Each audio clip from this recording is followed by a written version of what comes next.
I'll tell you how it all started, and I'll be straight with you. It wasn't about money or pride or trying to be some tough guy in the woods. It was about silence. Real silence. The kind you only earn after years of chaos. That's what I bought when I left the service. When I walked off that last runway with my discharge papers in one hand and a set of sketches in the other. I didn't want cul-de-sacs or block parties. I didn't want a neighborhood watch telling me how tall my grass could be. I wanted hard land, stone and pine, a place that would never bend to anybody's rule but mine. So I found this ragged stretch of land out in Ironwood County, Colorado, about 14 acres of rock and trees where the nearest Starbucks was a myth. And I built my own place. Steel bones, concrete roots, hurricane glass, solar on the roof, backup batteries in the shed, diesel tank buried under the hill. Cameras, drones, a private road with a gate only I could open. It wasn't just off-grid, it was off-map. And for a while, it was perfect. The problem was, right next door, there was a shiny new gated community called Silver Hollow Estates, the kind of place where every mailbox matched and the dogs wore sweaters. At first I didn't even notice them. We had a cattle fence and a wall of pines between us. But then the letters started showing up. Cream-colored envelopes, polite fonts, asking me to join the community. They called it integration. I called it a leash. I tossed the first one in the fire pit. Then came another, thicker, with maps and landscaping standards. Then emails, then voicemails. It felt less like an invitation and more like a siege. One Thursday, I come home with a bed full of diesel cans and jerky, and I see bright orange stakes hammered into my trail. Spray paint cutting across my gravel like someone had already drawn their own map. 30 feet onto my land, a laminated sign. Preliminary Survey Zone, Silver Hollow Service Expansion. I just stood there chewing jerky, wind rattling that sign like it hadn't just declared war. I sent my drone up, logged the coordinates, recorded everything, and that night I wrote a formal complaint to the county. Then I sent one letter back to the HOA president, a woman named Beverly Crane. It said, "You don't own my land, you don't regulate my land, and if you cross the line again, I will treat it like an illegal acquisition." I signed it, slept with one eye open, and something old in me clicked back on. The same switch from patrols, the one that told me this wasn't just property anymore. This was a defensive line.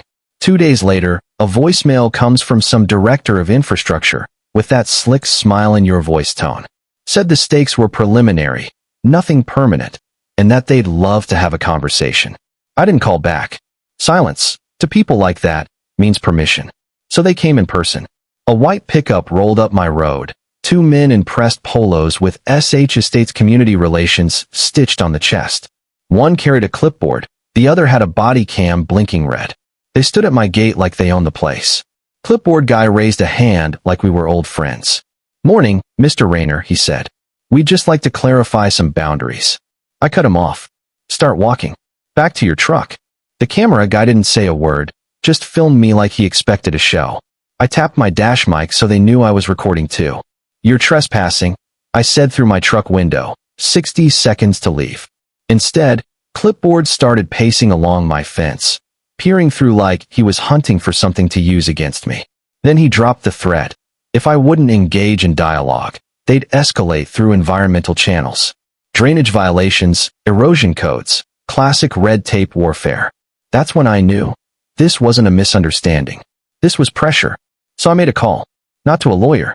To my brothers.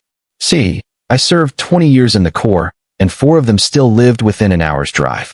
Derek, big as a tree trunk. Shane, broken nose, sharp tongue. Miguel, always chewing seeds.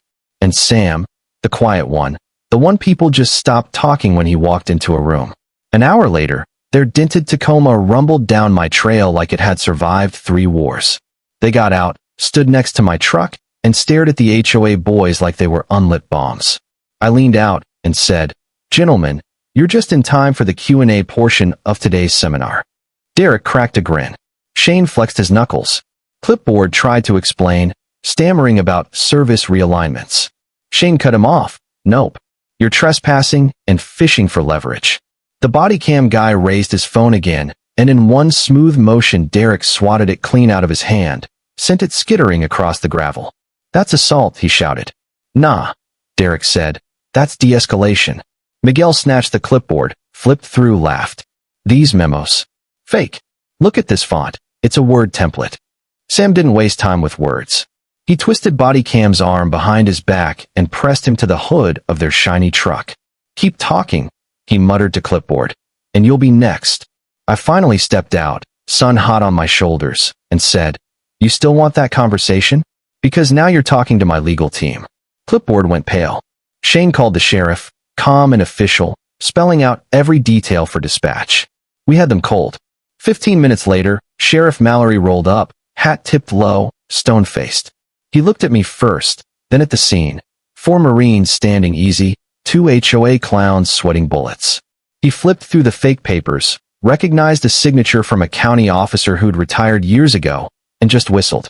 Bold move, he said. A cruiser came, cuffs clicked, and just like that, the great HOA invasion left in the back of a patrol car. Now, you'd think that'd be the end of it. But Beverly Crane, she wasn't the kind to lick her wounds. Next week I got a letter from some Denver lawyer claiming I'd used excessive force and restricted public infrastructure. Translation, they still wanted my land, just embarrassed they lost the first round. But by then the local paper had picked up the story. Headline read, HOA agents arrested after attempted land grab. Had a picture of my gate with a brand new sign we'd painted, private property, veterans on duty. Trespassers won't be warned again. And you know how news spreads. Facebook groups, local TV, then even Denver morning shows. The HOA's reputation tanked. County Ethics Board opened its own investigation, found that Beverly's crew had been recycling the same forged memos in other disputes. One surveyor even testified they were told to hammer stakes on land they didn't own. House of Cards collapsed quick. Within weeks, Beverly stepped down for health reasons. One rep lost his real estate license. My lawsuit moved forward, and the judge granted an injunction. No HOA member within 100 feet of my property.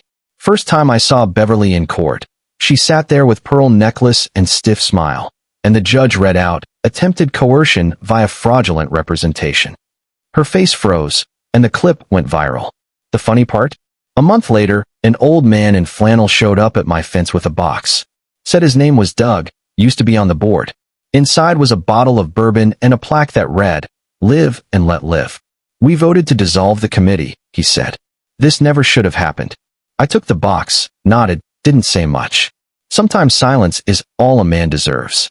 That weekend, me and the boys grilled elk steaks, drank just enough to laugh loud, and at sunset we painted one last badge on the gate sign. Retired, but still watching. And that's where I'll leave it.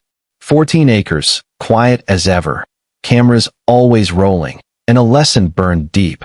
When you build a life for yourself, you better be ready to defend it, because there will always be someone in a polo shirt and a clipboard thinking they know better. Now I'm curious what you think.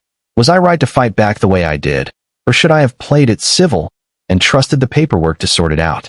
Drop your thoughts in the comments, because I want to hear how you'd handle it if your peace, your silence, was on the line.